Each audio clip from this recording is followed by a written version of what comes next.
Well, good evening, everybody. Welcome to another game in the Demolition League. 2 games in one day. Very rare occurrence for me, but with this winter weather coming in, uh, we will be going to a motel on Saturday evening, and don't know how long we're going to stay there because when that ice hits Sunday morning, I'm 99% sure we're going to lose power for a few days. So we are not taking any chances. We are heading to metaphorically higher ground and heat. It's also that motel is also 5 minutes away from where my wife works, so be very easy for her to commute in maybe where the roads aren't that great. Hello, Ben. Good to see you. All right, so it is game number 7 overall. We're at Yankee Stadium between the Twins and the Yankees. Yankees won game 1, and they are 1-0. Minnesota 0-1. Look at the injury factors for each pitcher. Kenta Maeda, if we roll a 612, we'll be checking injury on him. For Paxton, it's 610. If we roll a 610, we'll be checking his injury chances. Both pitchers are pretty good holding runners. -3 for Paxton, -2 for Maeda. We're at Yankee Stadium. Singles are 1 to 8 left and right. Home runs 1 to 12 left and right.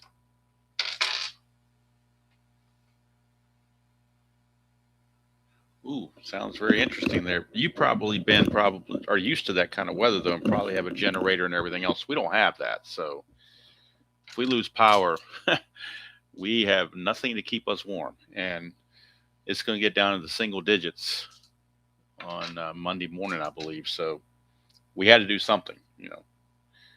We would probably literally freeze if we stayed here.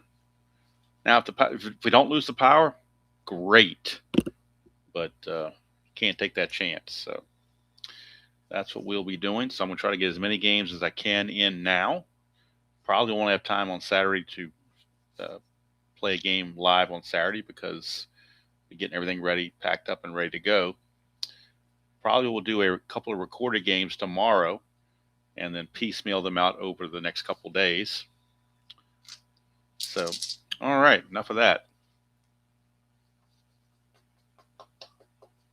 We are supposed to get a half an inch of ice after 4 inches of snow. That's the forecast here. If it was just snow, I wouldn't worry about it. But with that half inch of ice being forecasted, it's guaranteed. And when we lose power here, it's generally at least 2 or 3 days before they get it back on, at least, at a minimum. All right, so here is James Paxton, left-hander. He's going to start things off on the mound for the Yankees. Marwin Gonzalez, the second baseman, will lead off for the Twins. He did not play in game 1, so he has no accumulated stats to this point. 3-6, and against a lefty, that's a pop out to second base, 1 away. And we are underway, and I'm scoring the game as we play it on the Action PC computer. All right, so Gonzalez is retired. That will bring up Byron Buxton, center fielder. And these lineups I made up myself. These are not as played. I only did as played with the first one. After that, it was Free Willy. I'm not doing rest rolls because really, are you that tired after one game? So I thought it was a little bit too early for rest rolls. All right, Buxton. He is 0 for 1 on the season. A couple of walks. And see what he can do here against Mr. Paxton. 5-7, and that's a strikeout. Paxton strikes out Buxton. 2 away. Hello, H. Field and Robert.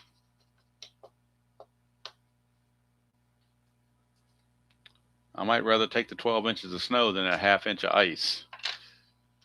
But they're both bad in their own way, that's for sure. But ice is certainly dangerous. All right, here's Nelson Cruz, designated hitter. He is 0 for 3. He was 0 for 3 in game 1. Oh, we got a hop and dice. We're going to try again. 5-9, and that's a strikeout for Paxton. Strikeout number 2. Easy 1-2-3 inning for Mr. Paxton.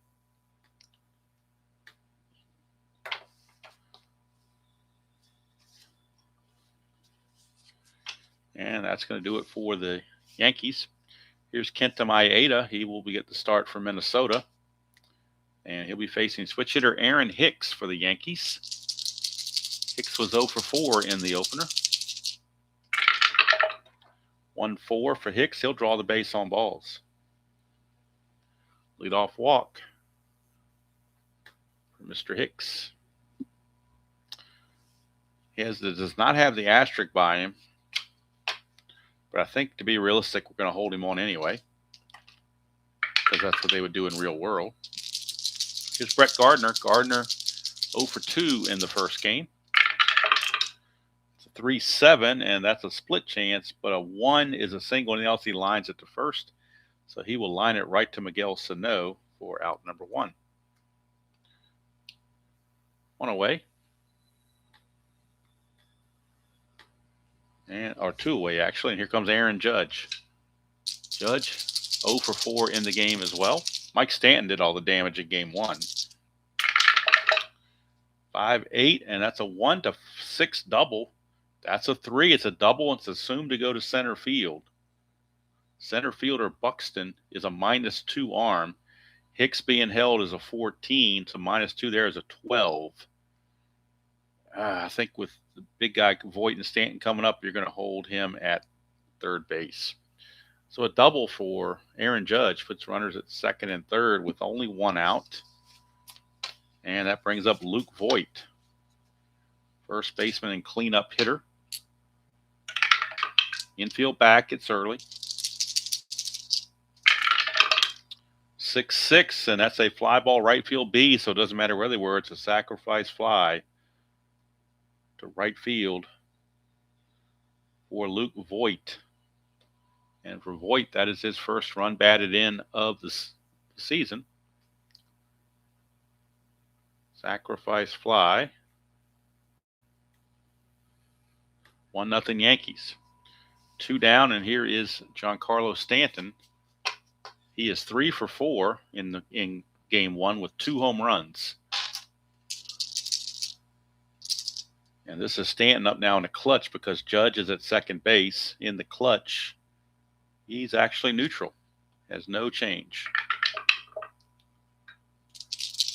Maeda to Stanton. 6-3. It's a fly ball left field X. We are looking at Jake Cave. He's a 3E4. Is Mr. Cave.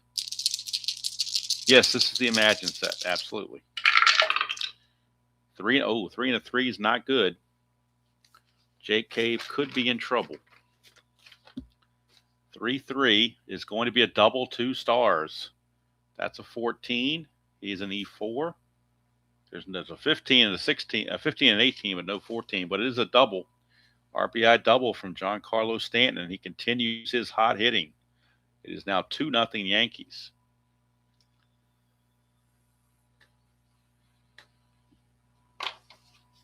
Nothing here in the first, and here is DJ LeMahieu. He did not play in game 1. This is again a clutch situation,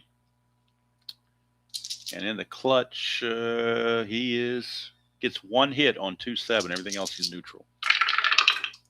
It's 3-6, and that's a single to center.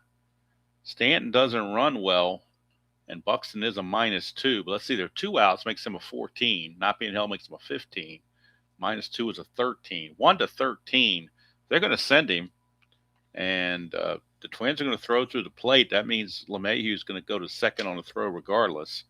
But it is going to be a 1-13. And again, it's factored this way. 12, not being held is a 13. 2 outs is a 15, but then -2 is a 13. And he's in there barely. So it's a single, RBI single, and taking second on the throw is LeMahieu. It is now 3-0 Yankees. 3-0 Yankees. Maeda can't get out of the first inning. Here's Gary Sanchez, the catcher. Yes, HVL, I picked it up when I was buying other sets, when they had the free shipping. I picked it up, and I don't think it was free shipping. I think it was something like 25% off or something like that. It was a sale, and while I was getting the other items, I looked at this and it was like 20-something bucks. I said, hey, with the extra players, I said, hey, why not? And to me, it's perfect for this kind of a fantasy type league, for the lack of a better term, because everything's imagined or fictional or whatever. Here's Sanchez, 3-5. He's going to strike out. But 3 runs for the Yankees here in the first, as they have given James Paxton a nice lead to work with. We go to the second, 3-0. Due up for the Twins, it'll be Sano, Donaldson, and Garver against Mr. Paxton. 4-10, and it's a ballpark single check, 1-8. That's a 3, so Sano with the base hit, courtesy of Yankee Stadium. He will not be held, obviously. And that brings up Josh Donaldson, third baseman. Donaldson 1 for 3 in game 1. 1-2, that's a Lomax, so that's going to be a double play. Line out to third, Max, double play. The old Lomax strikes again. Going to be a 5-3 double play. So he lined out to third. And then the runner on first is also out at first. 5-3 for the double play.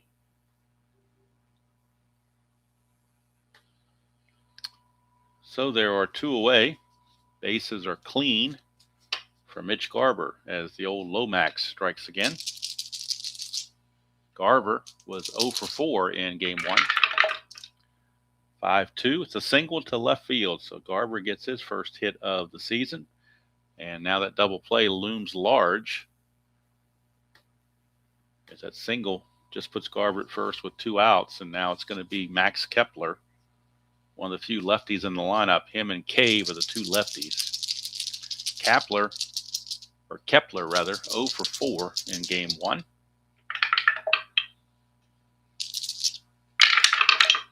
3-6, and that's a strikeout.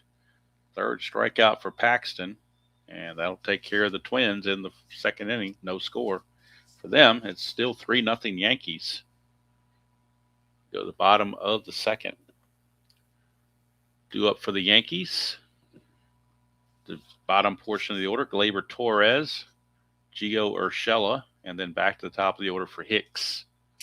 Torres, 0 for 4 in yesterday's, or the first game. 2-10, and that's going to be a 1-11 for a double. That's going to be a single, though, because of the 20, so he gets his first hit of the season. So leadoff single from Gleyber Torres. He's no threat to run. It'll bring up Gio Urshela.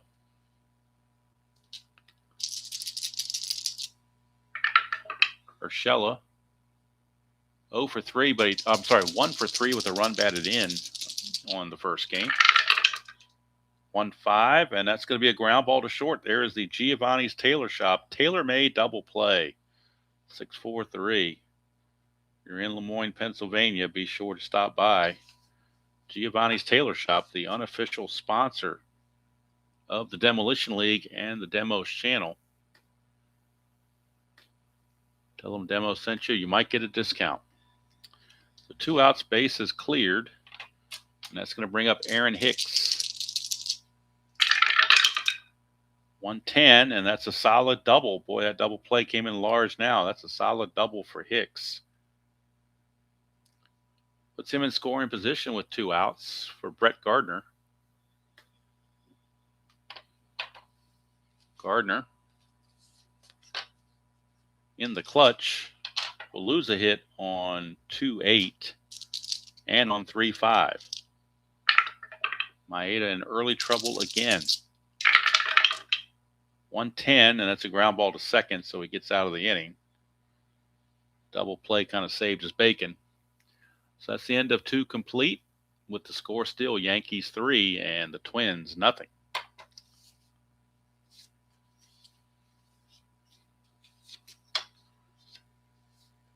Tomorrow morning, we'll be playing the final game of the June 9th schedule in the 1987 American League replay. It'll be the Kansas City Royals taking on the Seattle Mariners. Texas Rangers taking on the Seattle Mariners. Texas Rangers, Seattle Mariners. Mike Morgan against Jose Guzman. That'll be the matchup roughly around 9 o'clock tomorrow morning, Eastern. Here's Polanco, the shortstop. He was 0 for 3 in game 1.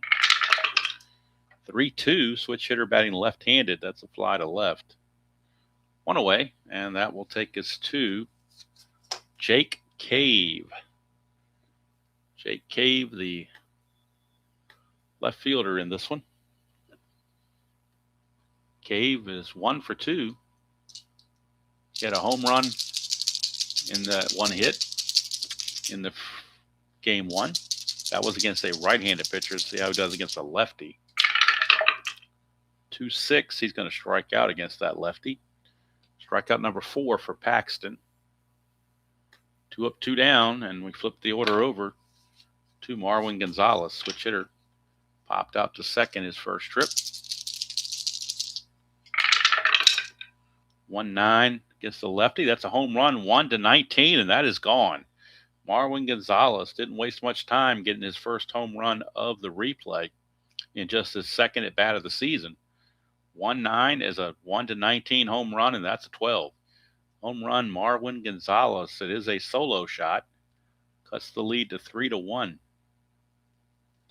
Home run, Gonzalez. Gets the Twins off the Schneid. Brings up Byron Buxton. 6-10, and that's the injury check on Paxton. So we'll complete the at-bat and then check for injury. 6-10 is a ground ball third base X.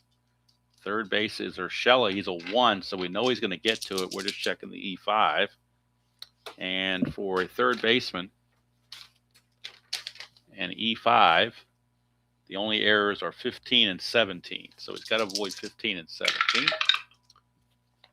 which he barely does with a 16. So he does make the play. But now we're going to be checking the error chances, or not the error chances, the injury chances on Paxton. And we come over here to the injury chart. We're looking, first of all, how many innings did he have in the Imagine set? He only had 59 innings, 14 starts. So he could be looking at some serious injuries here, depending on what we roll. So we're looking at pitcher injury. 1-6, he's okay. Anything higher than 6, he's going to have to leave the game and be injured for a bit. That's a 6 right on the number, so he fights it off. So Paxton, not going to, he said, I'm not coming out of this game. So he will tough it out and continue. We go to the bottom of the third, rather. Here's Maeda. So Paxton will come out for the 4th. Buxton grounded to third to end the inning there. Leading off for the Yankees, Aaron Judge. Doubled and scored his first chance. Hello, Colin.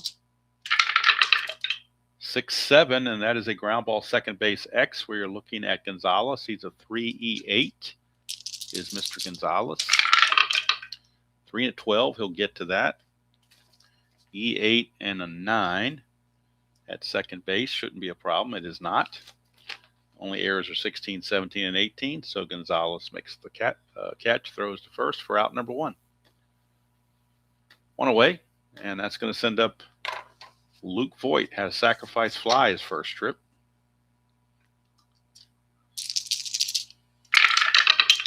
6-6, and that's a fly to right field. So a second fly out to right. This time nobody on base, so no sac fly to worry about. Out number 2. Brings up Giancarlo Stanton. He doubled his first time up. He's hitting 800. He is 4 for 5 with a double and 2 home runs and 3 runs batted in the replay early on. So he's off to a tremendous start. 4-4. Fly ball center field X Buxton. He's a 1. You know he's going to get to it. We're looking at the E2. The only E2 chance out there is a 3, 17, and 18. And he will make the catch. So Stanton is out of there. 3 up, 3 down. We go to the 4th. It is still 3-1 Yankees. And it's, like I said, a little bit more deliberate because I'm taking a few seconds to enter these in the Action PC computer. That's why it's taking a few seconds in between pitches. So if you think it's a little bit deliberate, it is. Here's Nelson Cruz, struck out his first chance. 3-7, and against the lefty, that's a ground ball, first base C. So as usual, Mr. Voigt will take it, flip it to Paxton covering, 3-1 in your scorebook, and there is one away.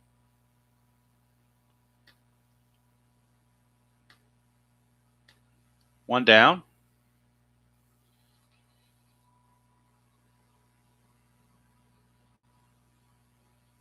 Whoa, what did I get out of? Let me get out of this.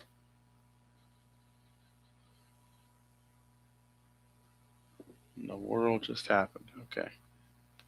I clicked the button. It was going to ask me to save something on the manual entry. I don't know if I tried to get out of it, so hopefully I did. All right. Still getting used to this manual entry thing on the Action PC. Here's Miguel Sano. Sano singled, but was erased on the Lomax double play his first time up. 6-6, and that's going to be a 1-7 triple. That's a 17. He'll settle with a double. So Sano, 2 for 2, single and a double. And that brings the tying run to the plate in the form of Josh Donaldson.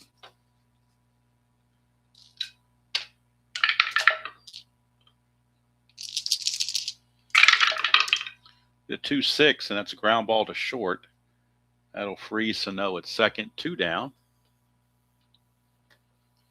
And now a clutch situation due up for Mitch Garver, the catcher. In the clutch, Garver loses a hit on 2-2 and on 2-10.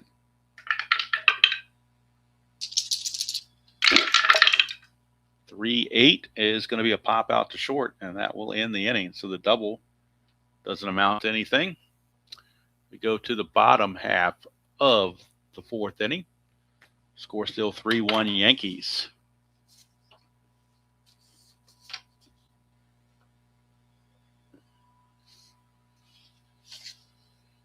Get the Maeda back out. And I just noticed this for Paxton too. His fatigue is a 4. So this was his fatigue inning. He only gave up 1 hit, so he can still come back for the 5th. But I may cap him at 5 innings. We'll see. Here's LeMahieu. I just noticed it was a 4 there. Here's LeMahieu. 5-7, and that's a strikeout for Maeda. And that's only the second strikeout for Mr. Maeda. 1 away. We'll bring up Gary Sanchez, the catcher. He was the other strikeout victim.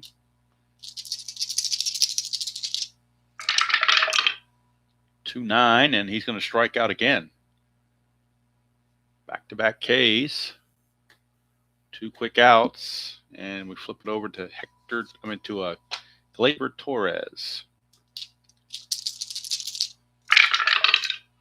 1-7, and he will fly to center field to end the inning. So nothing doing for the Yankees. The 3 runs from the first inning are still holding up, though, and they lead at 3-1. And now the bullpen for the Yankees starting to get active as they can sense that Paxton may be on his last inning. It'll be Kepler, Polanco, and Cave due up for the Twins. 6-11. 6-10 is his injury chance, so 6-11 is okay. Ballpark single is an 8. That's a 1, so Kepler gets the ballpark single. Hello, Forrest. Ballpark single for Max Kepler. Now the tying run comes to the plate. Yankee bullpen is now active as Paxton will be subject to fatigue shortly. Let's see who check the bullpen from yesterday or the first game. See who pitched and who didn't. Ottavino pitched, and so did Chapman. Everybody else, nobody else pitched, so they're all rested. And so it looks like Chad Green is loosing in the bullpen for the Yankees. Right-hander Chad Green. But they're going to see if Paxton can get through the inning. Here's Polanco, the shortstop.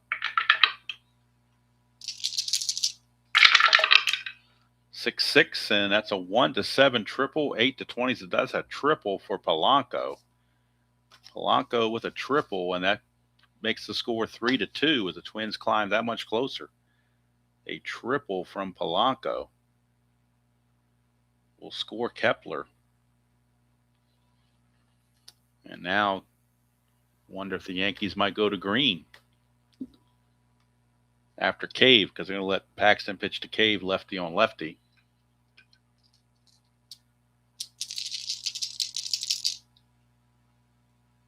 Hey, Thespian.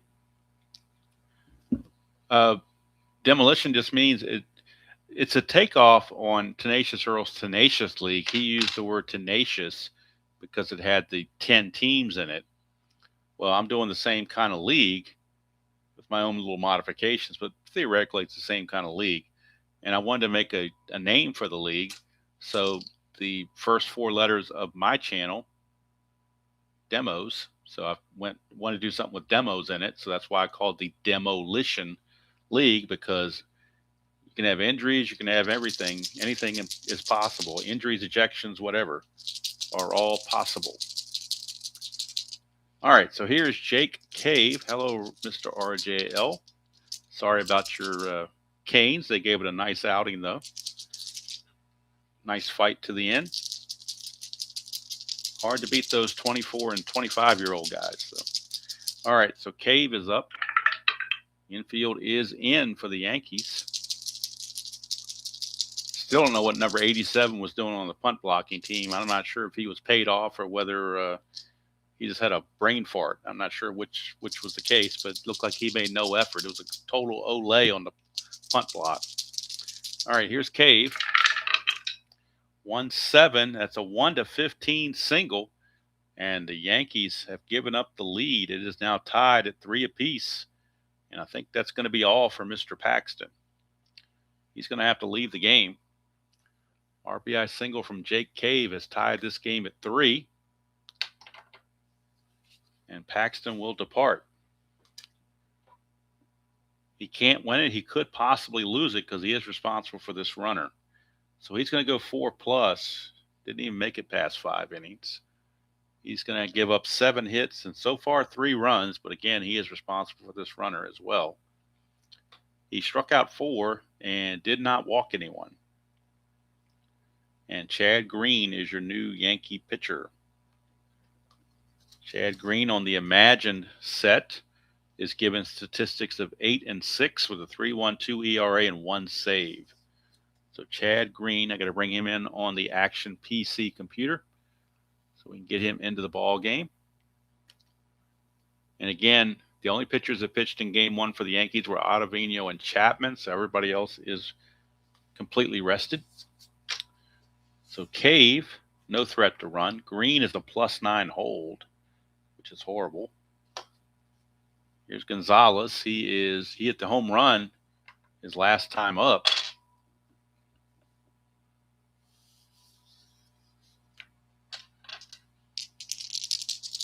No, it's nothing to do like that. It's strictly just based off the channel name. That's the only reason. And it kind of sounds like, anything can happen. Demolition, you can blow everything up or whatever. All right, so here is Gonzalez against Green. 1-2. Ground ball, second base C. That'll get the runner to second base. So ground out will advance the runner. It's kind of a pseudo sack bunt. 1 away for Byron Buxton.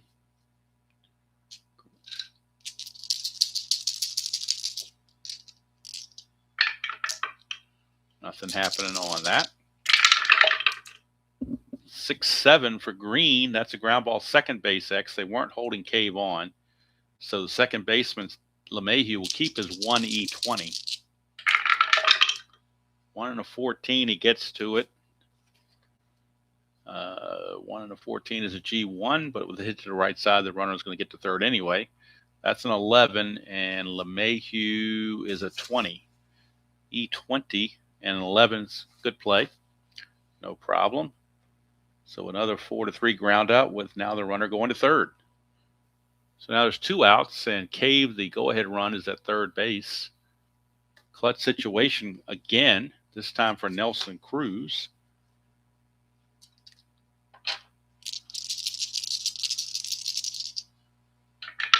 Cruz in the clutch loses a hit on 2-7 and on 3-2 and on 3-12. 4-9, though, is going to be a walk from Chad Green, and that will extend the inning to Miguel Sano. First and second, 2 outs. Sano in the clutch, completely neutral. Loaded column 2, though. And he found column 2, 2-6, but it's a strikeout. He had all these hits, and he found the strikeout. Would you know that? Well, 2 runs come in, so now we can close the book on Paxton. He gets a no decision in this one. We'll see if Green comes back and pitches another inning. He probably will. Only faced 4 batters. So Maeda is in, and he's now kind of got a second life now that the score is tied. See if he can hold on to that. Gio Urshela, the batter. 6-9, and that's a strikeout. Strikeout number 4 for Maeda.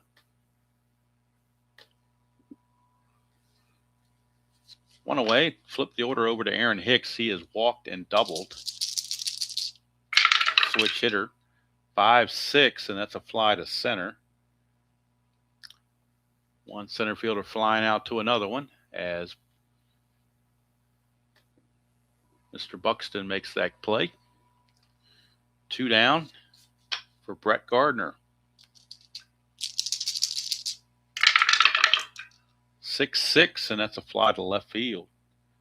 It's 1-2-3 inning.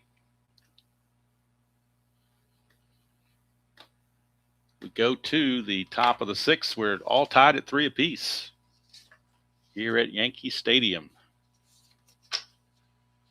Due up for the Twins, it'll be Donaldson, Garver, and Kepler. Green will come back out and pitch the 6th inning. They're going to see if they can get 2 innings out of him.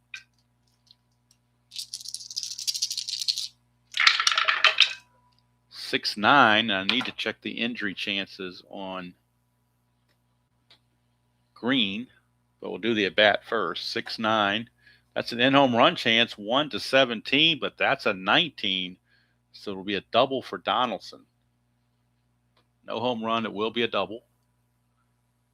And we'll check the roster sheet and see what the error chances are on Chad Green to roll to 6-9, which means it would have to be a 4 error injury rating for him to be injured. And his injury rating is a 1, so 612 is Green's injury rating. So no problem there as far as injury goes. Here's Mitch Garver.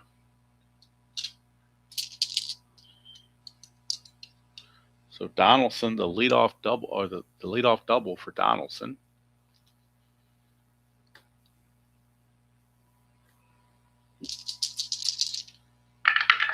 Now Garver.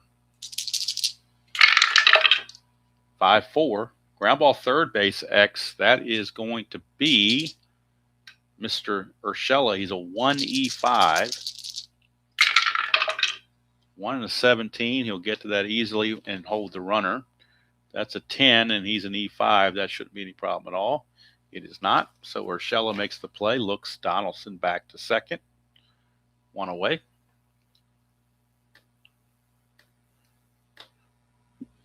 And that takes us to Max Kepler. Now with the lefty coming up, they may go to the bullpen for the Yankees for a left-hander and a fresh arm. So that's what they're going to do. And they're going to go to Zach Britton out of the bullpen, a left-hander. Zach Britton, former Oriole closer. Britton's a -1 hold to go with Sanchez, makes him a -3. He'll come in and face the lefty Kepler. This will be Britton's first appearance of the season. Bring him on the computer. and see what he can do.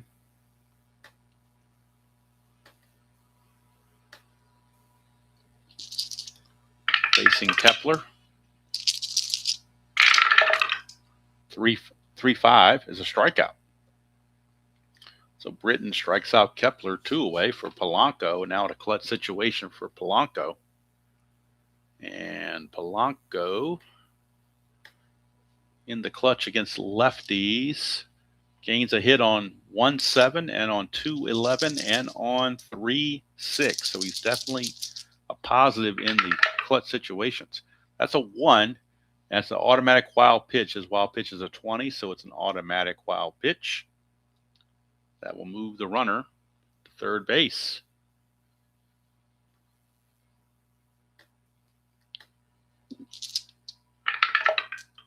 Still needs a base hit, basically. 2-7 for Polanco, and he doesn't get it. It's a ground ball to second, and that will end the inning. So we can close the book on Green. Green goes an inning and a third, gives up a hit, a walk, and a strikeout, and that's it. No runs. Go to the bottom of the 6th, and Britton will come back out and pitch in the top of the 7th. Maeda, this is his fatigue inning, number 6, so we'll keep an eye on him. He's going to be facing the heart of the order, Judge, Voit, and Stanton. Not exactly easy pickings there. Judge, 1 for 6 on the season so far. 2-6, and he's going to strike out. Now he's 1 for 7, hitting a $143. And that's the 5th strikeout for Maeda. 1 away for powerful Luke Voit. Voit is 0 for 2. Does have an RBI on a sacrifice fly that he got in the first inning. But he's 0 for 2 on the season. Walked a few times. Oh, hopping dice. Let's re-roll that. That's a 2-8 for Voit. He's going to fly to center. 2 down. And now the hot man, Giancarlo Stanton. On the season, Giancarlo Stanton, 4 for 6, 667 average, 2 homers, 3 driven in, plus a double.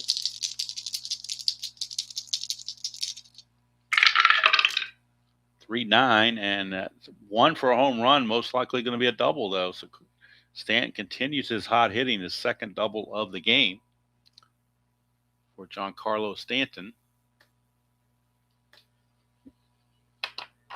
Double number 2. Actually, his 3rd double on the season, his 2nd today. And now to DJ LeMahieu. 2, chance for a balk or a pass ball. We're looking at a pass ball rating on Garver, which is a 6. No pass ball, so LeMahieu will swing it. 5-10, and that's a strikeout for Maeda. His 6th of the ball game, and he has done pretty well for himself. They might cap him though at the 6 innings. We'll wait and see. 3-3 ball game as we head to the 7th. Britton back out will face Jake Cave, Gonzalez, and Buxton. Yankees do have right-handed action in their bullpen in case they need to bring somebody in immediately. They do have right-handed action. Let's see who it is that's loosening. It is Jonathan Holder. Jonathan Holder loosening in the pen. Right now, Britton facing Cave. 3-9, and that's a strikeout for Zach Britton. 1 away for Marwin Gonzalez. 3-3 ball game. 3 runs, 8 hits, no errors for the Twins. 3 runs, 6 hits, no errors for the Yankees. Here's Gonzalez. 6-9 for Britton. And I believe I said 6-12 was his injury chance. So 6-9 is going to be a ground ball shortstop X. We're looking at Torres. He's a 4E38. Not very good at all. 4 and a 6. Probably won't get to that. Nope, that's a base hit. That is an 11, and he is an E38. There's no 11. There's 13, 14, and 16. So he does not make an error, but it will get a base hit by him. As Gonzalez will single, he's now 2 for 4. No threat to run, though. And here's Byron Buxton. We'll see how long they want to go with Britton with these big, powerful right-handers coming up.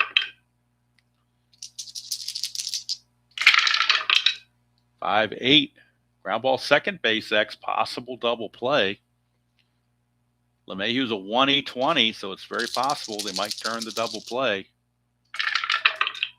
1 and a 9, and they weren't holding the runner on first, so he's not responsible. So he keeps his number 1 rating. 1 and a 9 is a G1, and that is a 13, and he is an E20. E20. But there's a 13 right there. How do you like that? He was all set for the double play, then he boots it. Unbelievable.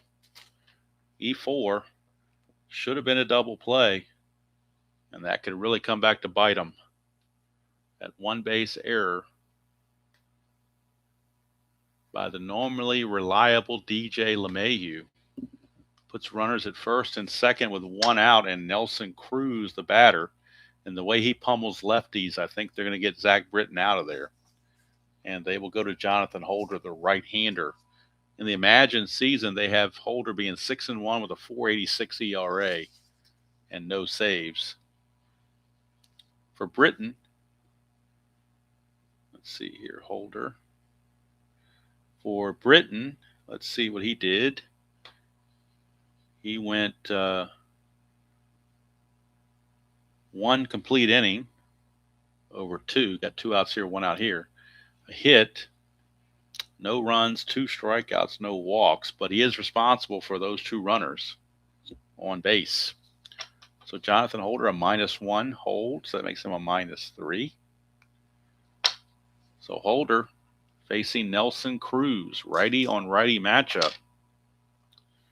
Righty on righty matchup. Let's get him in the game. Jonathan Holder. And of course, it's his first appearance as well. Holder. Whoops. Woo. Come on over here. Holder.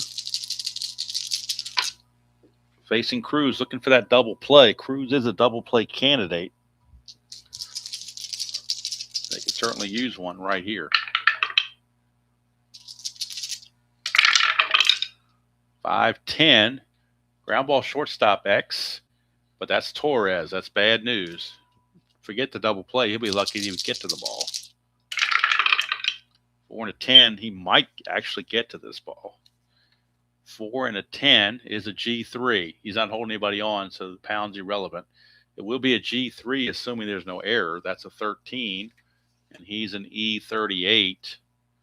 E38, there's a 13 right here, so he's going to boot it as well. Second error of the inning. Yankees are falling apart defensively. Second consecutive error by the Yankees. Now the bases are loaded with only 1 out. And Miguel Sano, the batter. Again, looking for that double play. They're back for the double play. That's a 2. Chance for a balk or pass ball. Pass ball rating on Sanchez is a 5. And it is a 5. It's a pass ball. It's going to score the go-ahead run. So they're just totally falling apart. 2 errors and now a pass ball. It also takes the double play out of the equation. Puts runners at second and third and scores 1 run. And the Twins now take the lead 4-3. Infield now will come in for the Yankees.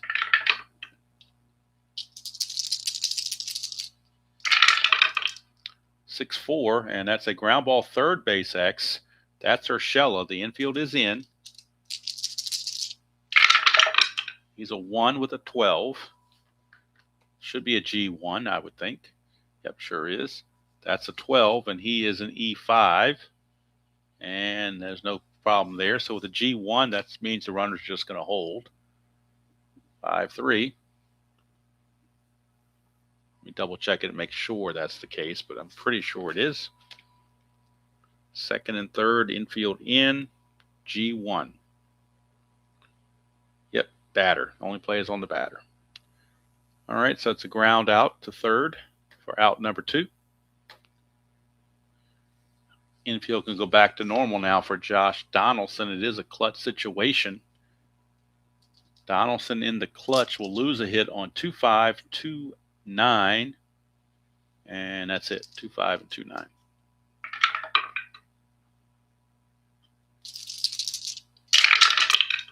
Three-7, and that's a ground ball to third to end the inning. But an unearned run comes across. So 4 runs. I'm sorry, 1 run. It was unearned. So now Britton's on the hook for the loss if the score were to end just like it is right now. That unearned run, 2 errors and a pass ball. And the Twins lead it 4-3 as we go to the 7th inning stretch. Holder will stay in there. He's got a fatigue of 2, so he'll pitch the 8th inning as well. Maeda now qualifies for the win, and I think we're going to cap Maeda at 6 innings since it is opening day. Try to be realistic, not overextend him. So we'll go to the Twins bullpen and see who is the most rested and who might make the most sense.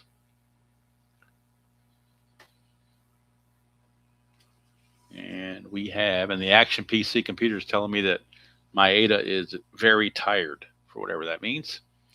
All right, so they used Tyler Duffy and Trevor May. Everybody else was not used. They can go anywhere in between. And they will go to Cody Stashak. Don't know anything about Cody Stashak, but that's where we're going. And he's a +9, so that's definitely not going to help the cause. Stashak. So we'll get the numbers on Maeda. He's going to go 6 innings. Give up 3 runs. They were all earned.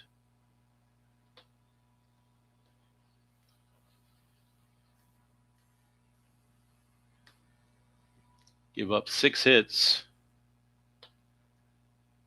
He struck out 6, and he walked the leadoff batter Hicks and didn't walk anybody else after that. We go to Stashak for his injury chances. He's probably in the extra players. Let's see where he is on the sheet. Stashak. Now he's up with Minnesota, apparently. Stashak, where are you? It's a 4, which makes him a 6-9. So Stashak, his injury chances a roll of 6-9. So we'll keep an eye on that. He's going to face Gary Sanchez, Gleyber Torres, and Gio Urshela here in the bottom of the 7th. 4-3 lead now. Yankees led 3-0 after 1, and Twins have come all the way back. 3-7 for Sanchez, and he's going to ground it to second. On away.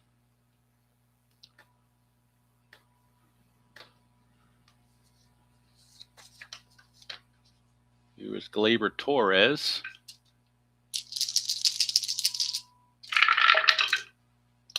5-8, and that's a ground ball to short, 2 down.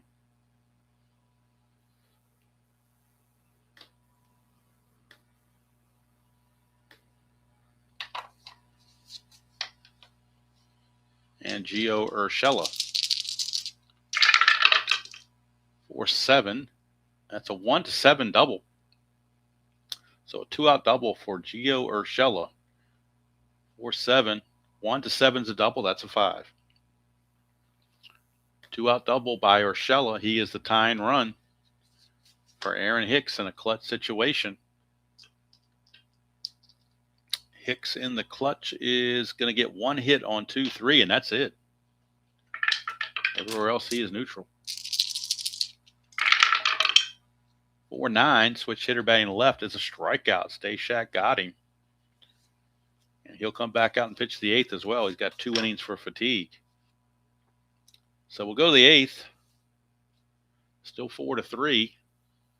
Favor the Twins, who are trying to even the series at a game apiece. Of course, I played the Phillies and Angels game earlier this afternoon. If you haven't watched that yet, I won't spoil it for you as to who won. So here is Mitch Garver. 5-6, and that's a pop out to third. And Urshela will make that play. 1 down. And that'll take us to Max Kepler.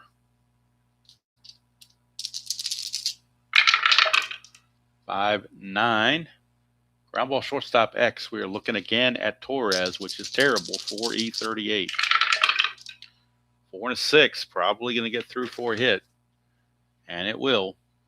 That's a 10, so no error on the 10. But it will be a base hit for Kepler. He's now 2 for 4.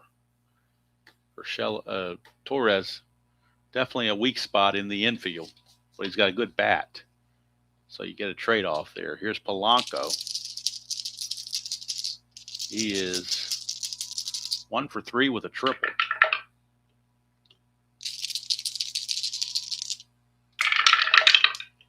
(3-9) against right-hander is a ground ball second base C that will advance the runner to second. But now there are 2 away. So it's 2 outs, 2 on, or 2 outs and 1 on, rather.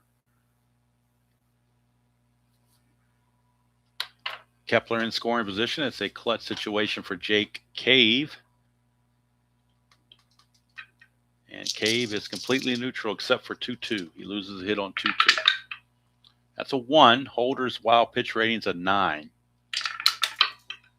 No, it's 10. Won't wild pitch it. So good play by Sanchez to save that. 2-9 for Cave, and he's going to strike out to end the – whoops, wrong spot. He's going to strike out to end the inning, and that'll do it for Holder. He'll go 2 innings and keep the score right where it is.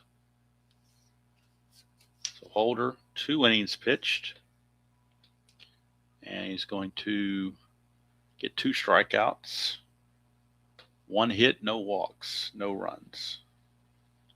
So we go to the bottom of the 8th. Cody Stashak back out. He'll be facing Gardner, Judge, and Voit for the Yankees.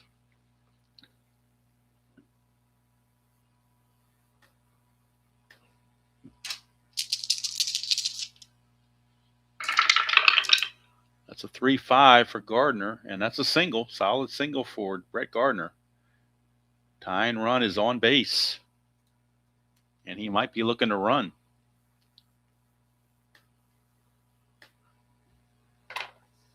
To get the lead, needs a 2 through 6 or a 12. He gets the 6, he's going to go. He's a 15, being held to 13, but the +5's an 18. 1 to 18. T rating on Garver is an 8. They'll throw through. And they got him. How about that? That's what you get. That's why you don't hold the ball. You throw through, take your chances. And they got him. Caught stealing. At a 1 to 8, yeah, a 90% chance of being safe, and the double die comes up as a 20. Go figure.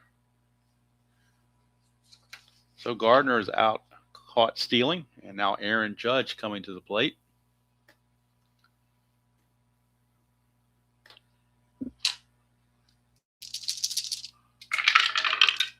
For 5, and that's a strikeout.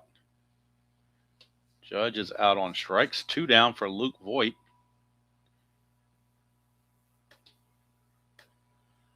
Voit steps to the plate. He is 0 for 2 with a sacrifice fly. 5-9, and that's another strikeout for Stashak. So he did his job. He goes 2 innings.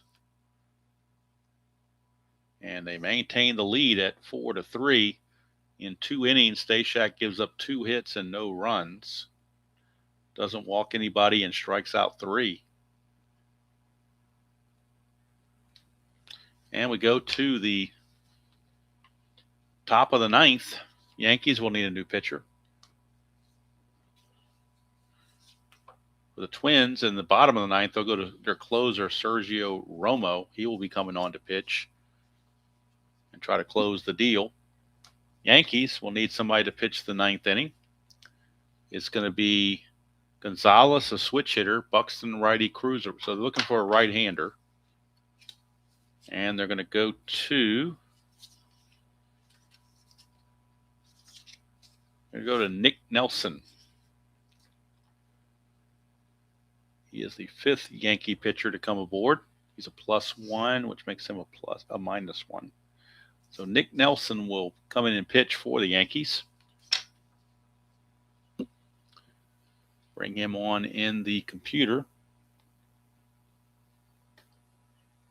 The Action PC computer. Wait a minute, what's going on here? Some reason it didn't. Okay, let me give it. Some reason it did not give the out there for Gardner stealing the bases. Now he's out. Okay. All right. So the Yankee bullpen, we go to Nick Nelson. Not to be confused with Rick Nelson, who went to a garden party. So Nick Nelson facing Gonzalez. 6-4, and that's a fly ball center field X. We are looking at Hicks. 2E7 for Hicks. 2 and a 9. He should be okay with that. 2 and a 9. 2 and a 9 is an F2. That's a 12.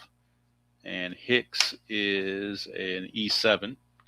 There is no 12 there, so Hicks makes the play. And Gonzalez is retired. 1 down. And that takes us to Byron Buxton.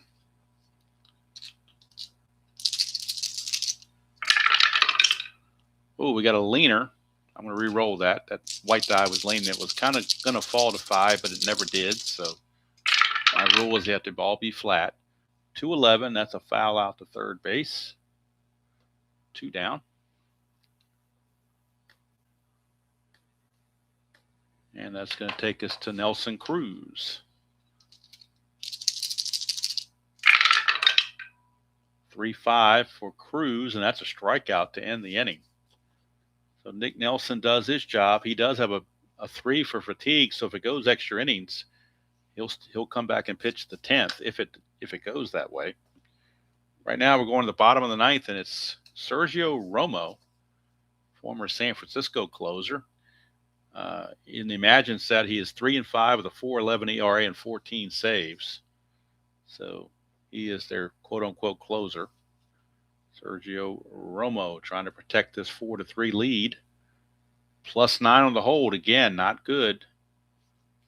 Do it for the Yankees. It'll be Stanton, LeMahieu, and Sanchez, but none of those guys are set to really, be fleet-footed on the bases. So if they get on, we'll get pinch runners. So we go to the bullpen for Sergio Romo. And if you're looking ahead to the Yankees bench, they have 4 bench players. They have left-handed hitter Tyler Wade and Michael Togman, right-hander Miguel Andujar, and backup catcher Kyle Higashioka. But right now, with the guys they got coming up, you're not going to pinch hit for them. So I'm going to go with status quo. You have Stanton. Certainly not going to pinch hit for Stanton. He's 2 for 3 with 2 doubles. You can pinch run for him, but not pinch hit for him. 3-6, and that's another double chance, 1-16, but that's a 20. The evil D20 shows up again, and it's a fly to left, and Stanton's complaining about it. That evil D20 did it again. LeMahieu in the Imagine set is a 323 hitter, so we're not going to pinch it for him either. Mayhew on the game is 1 for 3, facing Romo. 1-8, and he's going to fly to center. That's 2 away.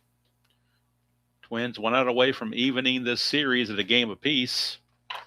Last man chance is Gary Sanchez. They will pinch hit for him, as he only was given a 195 average. He is given 28 home runs, though. That's the thing.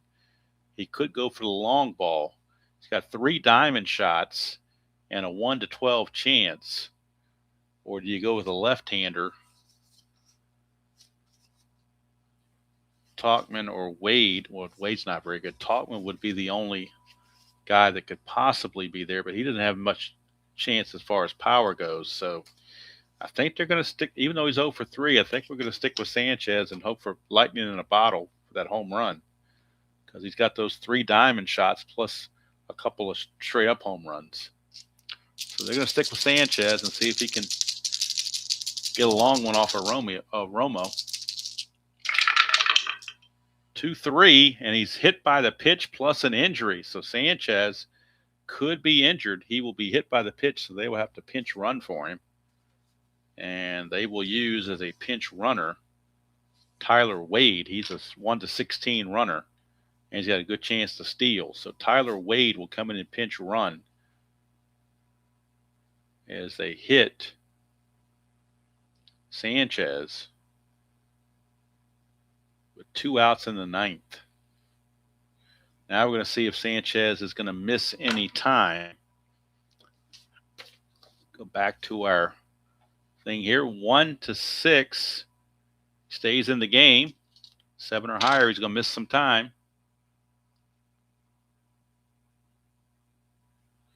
Let's see what that roll is. It is a 9, so he's going to miss a game. So he will miss this game plus the next game. So that means that Higashioka will have to catch the next game. So Sanchez is going to be out for game 3.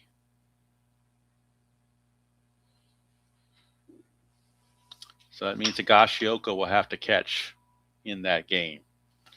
So with the new runner at first base, Tyler Wade, he will look to get the lead because of that +5 is very tempting. So 2 through 5, an 11 or a 12 gets him the lead. A 2, he gets the lead. He's an 18, being held as a 16. The +5 is a 20. So the only way he's out is on a 20. They'll go ahead and throw, and he's in there safely. So stolen base for Wade. Wade steals the base, so we go into the computer, put the hit by pitch in for Sanchez, get the pinch runner, Tyler Wade, and have Wade steal the base. So the tying run's in scoring position, and he's got good speed at a 16.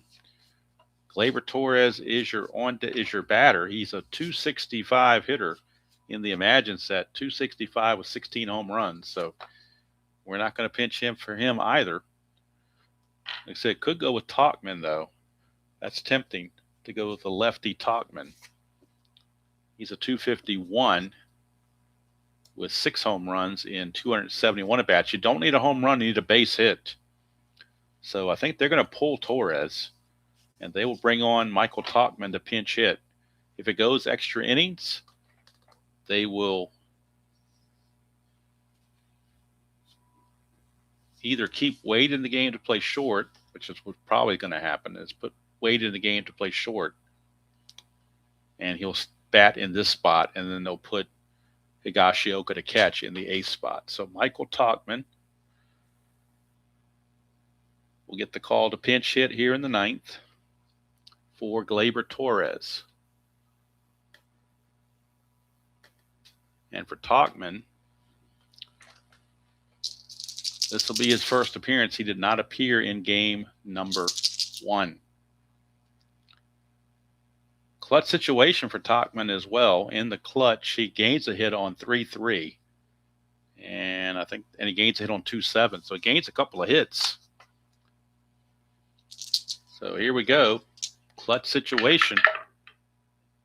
against Romo, trying to save it. 5-5, and it's a ground ball shortstop X. We're looking at Polanco with 3E6. Oops, dropped the dice here. 3E6 for Polanco. 3-20, he'll get to it. We're just checking the E6 at shortstop. That is a 12. There's a 16 and 18, so there's no error there. That's going to be a good play by Polanco, and the ball game is over. The Twins win. The Twins win. The Twins win. As Polanco makes the play. And now we go to the box score and get all the totals. Romo gets the save, his first. He goes 1 inning. Gives up nothing. He does hit a batter, but gives up nothing besides that. The win goes to Kenta Maeda. He is, of course, 1-0. The loss for the Yankees will be charged to Britton, unfortunately for him. That unearned run did him in. And we get our final line score. 4 runs, 10 hits and no errors for the Twins. 3 runs, 8 hits, and 2 errors for the Yankees. Both teams now are 1-1 on the replay.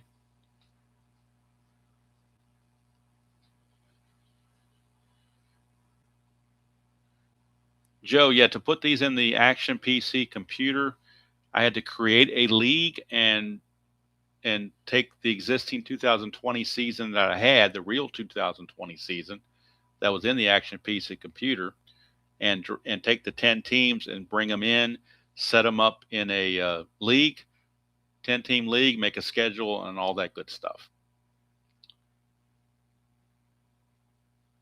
So it's actually, if I can do it, most anybody can do it, because I'm not very proficient with the computer, as they say. I don't know anything about the closer rule, Joe. I don't even mess with that. So I just play it as normal. I don't do the closer rule.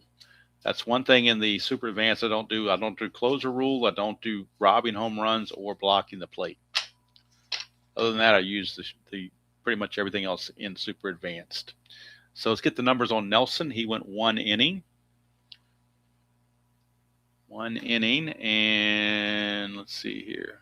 A strikeout, nothing else. Just to complete all that. So tomorrow, like I said, with the snow coming in on Saturday, we'll be going to a motel. So I'll probably snow on the ice, I should say. So I know we're gonna. It's no question we're gonna lose power. I'm not even worried about that. We will be.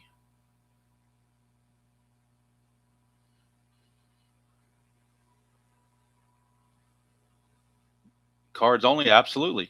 If you want to do it that way. But you have to have something on the computer to put it into. I mean, I guess you could create your own league from scratch. If you don't have the season, you'd have to, like that's what I'm doing for the fictional league, is I just create the players, don't have any stats for them, but they're placeholders. So I can use it for that. So, like I said, tomorrow morning at 9 o'clock will be Texas at Seattle, 1987 American League. I'll be recording the Steve Carlton game against the Dodgers, and I'll also be recording the next Demolition game, which is Oakland and Milwaukee. And that way I'll have something to put out over the weekend and into Monday when I'm not going to have a chance to play or record anything. I'm going to take the computer and stuff with me. I might even take one card set with me to play in the motel, but most likely I won't be doing a whole lot of that. So I'm going to try to do that now. And I'm positive we're getting a half-inch of ice. So when we get ice, we lose power. That's pretty much guaranteed. So, and if we don't lose power, that's wonderful. But we're being prepared. And if we wait until Saturday to try to get a motel room, we probably can't find one. So that's why I went in there today and secured our spot and make sure we are covered. We're going to take Tabby with us because it is pet friendly. So Tabby will be with us. and she will be there. And we'll have her all set up so that she stays warm and toasty as well, because it's supposed to get really, really cold, like single-digit cold during the evening, during the nights. So if we don't have power, we can't stay in this. There's no way to stay in the house. There's just no way possible. She is definitely coming with us. So I did check in. It is a pet-friendly hotel. So we'll have all of her toys with us and food and everything else. So probably drive back to the house on Monday and check on everything, see if the power's still on or off or whatever, and see what condition the house is in. Hopefully it's not too bad. Hate leaving it unoccupied for, that long in the cold, for over 24 hours in the cold. But if you lose power, there's not much else you can do with it. You kind of have to do that. So we'll see how it plays out. If it was just snow, I wouldn't worry. But when they talk about a half inch of ice, that's going to bring down trees, limbs, and power lines. And we live in the country, so once the power goes out, it's not a quick fix. It's not a couple hours and the power comes back on. It's more like a couple of days. So I've secured the motel room through Tuesday night, check out Wednesday morning. So hopefully by Wednesday, the power will be back on. The ice is supposed to come Sunday. So hopefully once it goes out on Sunday, I'm living in Virginia. Once it goes out on Sunday, hopefully it'll come back in by Wednesday. That's the hope. If it doesn't, we'll have to figure something out. But it's going to be frigid cold, and we're just not used to that here in this part of this neck of the woods.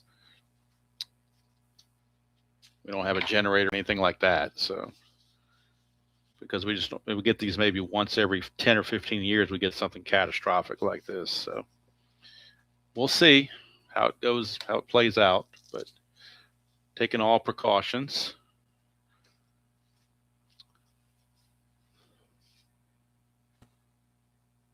I'm in Petersburg, between Petersburg and Richmond, and we're on the ice snow line.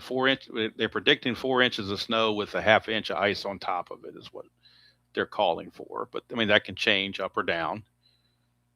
First, we were on the mainly snow line to get like 10 inches of snow, and then the thing shifted, I guess, and now they're saying the ice line is going up further north. So I'm in dead central Virginia. I mean, middle of the pack in Virginia. If we were more toward the southeast, it'd probably nothing but a little bit of rain or something. So I think the Norfolk area is not going to get anything but maybe a little bit of snow, and then it's going to change to rain. So they'll be in good shape. But and the motel room is also 5 minutes away from where my wife works, so she'll be easy to get to work in the mornings without having to drive too far. I assume that most of the main roads will be cleared, but the back roads, if you can't get to the main roads, it doesn't do you any good.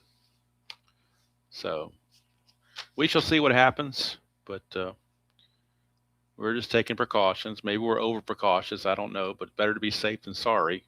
I'd rather do this than be scrambling on Saturday night trying to find a motel room that's open where everybody else hasn't already jammed in there that lost their power. So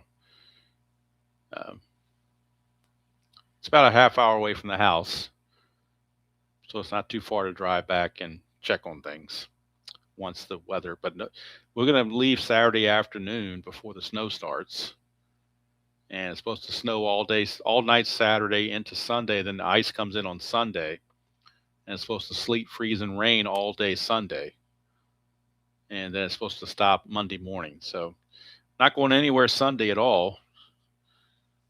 So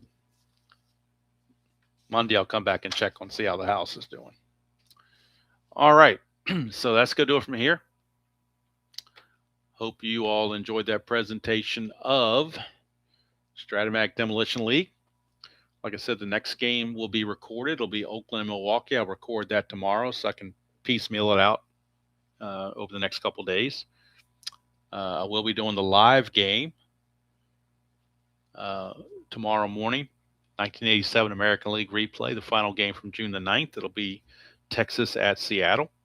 I'll also be recording game number 5 in the Steve Carlton in payoff pitch 1972 replay against the Dodgers. So I'll record that and have that out as a recording probably on Monday. And then we'll see what happens from there. It all depends on, you know, if the house stays with power and we never lose it, or they lose it and then bring it back real quick, then of course we'll be coming back here. So, but can't take that chance because we don't know. We're on a grid where we're one of the last people that gets power. We sit there and watch people across the street have power for like a day before we get it. So not only is it, you know, a long time, but it's a long time before they put the power back on. So not taking any chances, as the old saying goes. So let's go do it from here. Tabby's doing something over there, so I got to check on her. I'm gonna get ready for bedtime. It's getting close to bedtime, not quite, but almost there. And tomorrow is Friday, so for those of you that don't have to worry about the snow, you can enjoy your weekend. This is not going to be a fun weekend, I can tell.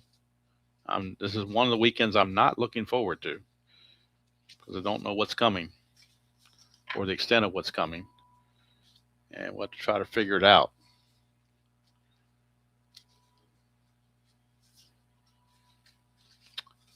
But anyway, that's going to do it from here. Till next time, enjoy playing whatever game you choose to play, however you choose to play it, and I will see you all down the road.